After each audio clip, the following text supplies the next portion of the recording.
Let me tell you something strange about breaking. We live in a world that recognizes breakdowns, panic attacks, public collapses, tears that can be seen.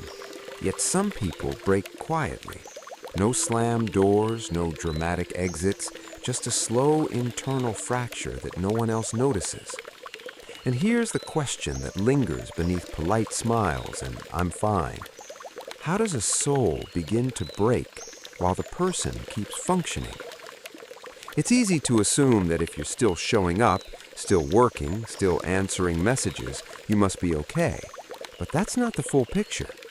Beneath the surface, there's an entire psychology unfolding, a quiet erosion, a nervous system carrying more than it knows how to name.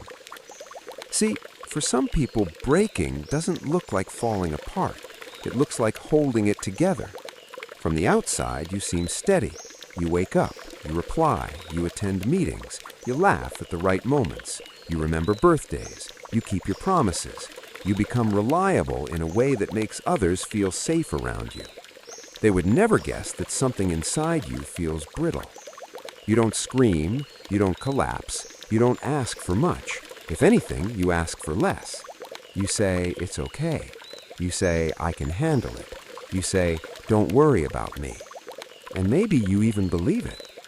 But late at night, when the noise quiets, there's a heaviness you can't explain, a tiredness that sleep doesn't fix, a subtle sense that you're carrying something invisible.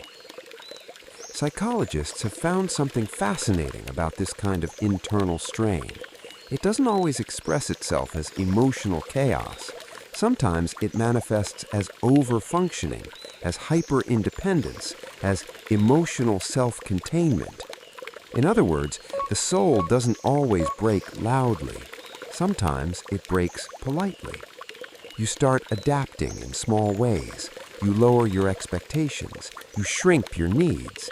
You tell yourself not to be too much. From the outside, it looks like maturity. From the inside, it feels like compression. And maybe that's the first layer of truth. It's not about being weak, it's about being overloaded.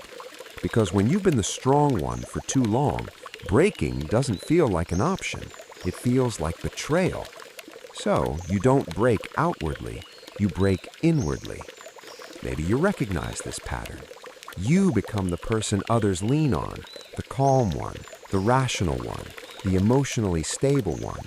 And somewhere along the way, you stop asking, who holds you? You learn to regulate yourself before anyone sees the crack. This isn't drama, it's adaptation. Your nervous system studies the room. It learns which emotions are welcome and which ones cause discomfort. It realizes that anger creates tension, sadness creates worry, vulnerability creates questions you don't want to answer. So you internalize. It's not repression in the dramatic sense, it's refinement. You edit your reactions, you curate your feelings, you become emotionally efficient. And here's the quiet reframe. It's not about being cold, it's about being careful. But over time, that carefulness becomes distance from others and from yourself. For some, the breaking begins with a moment, a betrayal you didn't expect, a loss you didn't prepare for, a version of life that quietly collapsed. For others, it's slower, 1,000 small disappointments, a chronic misalignment between who you are and who you need to be to survive. You adapt. You tell yourself you're fine. You intellectualize the pain. You explain it instead of feeling it. And here's what's often misunderstood. Breaking inside isn't always about fragility. Sometimes it's about endurance. You held too much for too long. You were the stable one in unstable environments, the mature one in chaotic systems, the reasonable one in emotional storms. Eventually, something in you whispers, "This is too heavy," but you don't know where to put the weight, so you carry it internally. Psychologically, this is sometimes described as emotional suppression or internalized stress, but those terms feel clinical. What it really feels like is being split. There's the outer self, the competent one, and the inner self, the exhausted one. and the gap grows. Maybe that's what breaking really is, not shattering, but separating. You start living at a slight distance from your own feelings. You can describe them, you can analyze them, but you can't quite reach them. Because let's be honest, we live in a culture that rewards composure. We admire resilience, productivity, emotional control. We praise people who push through. So when your soul starts to fracture quietly, you interpret it as failure. But maybe it's not failure. Maybe it's feedback. Because no system can sustain infinite pressure without consequence, and no human can carry endless responsibility without cost. Because think about it, when was the last time you allowed yourself to fall apart in front of someone? Not perform vulnerability, not joke about your stress, but actually say, I can't do this right now. And what stopped you? But not everyone who breaks inside is doing so from the same place. Some are driven by fear, fear of abandonment, fear of burdening others, fear of being seen as unstable. Others are driven by identity.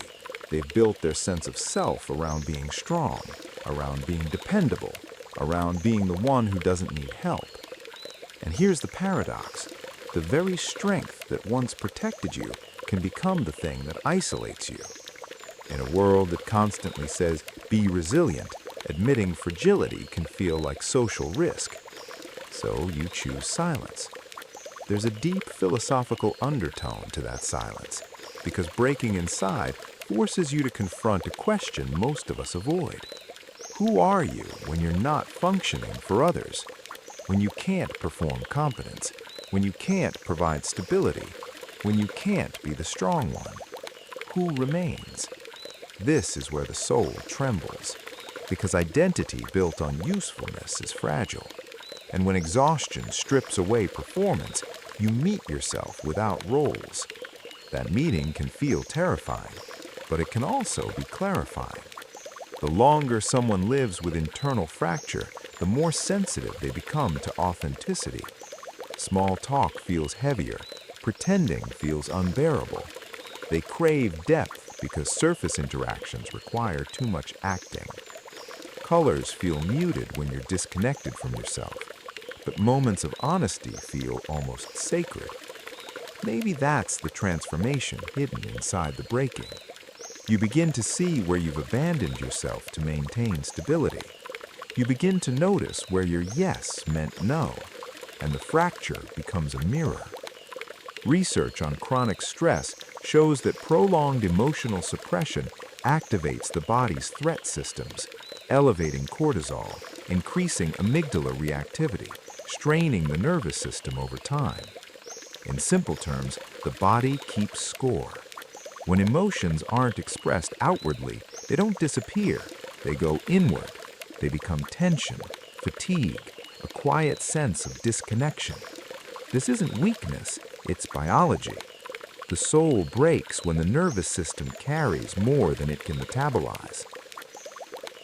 Sometimes the person who is breaking inside is the one everyone admires. They're calm, grounded, insightful. They give good advice. They rarely complain. And maybe that very presence makes them misunderstood, because their silence isn't emptiness, it's containment. Maybe that's what quiet courage looks like. Not dramatic vulnerability, but the slow realization that you deserve support too.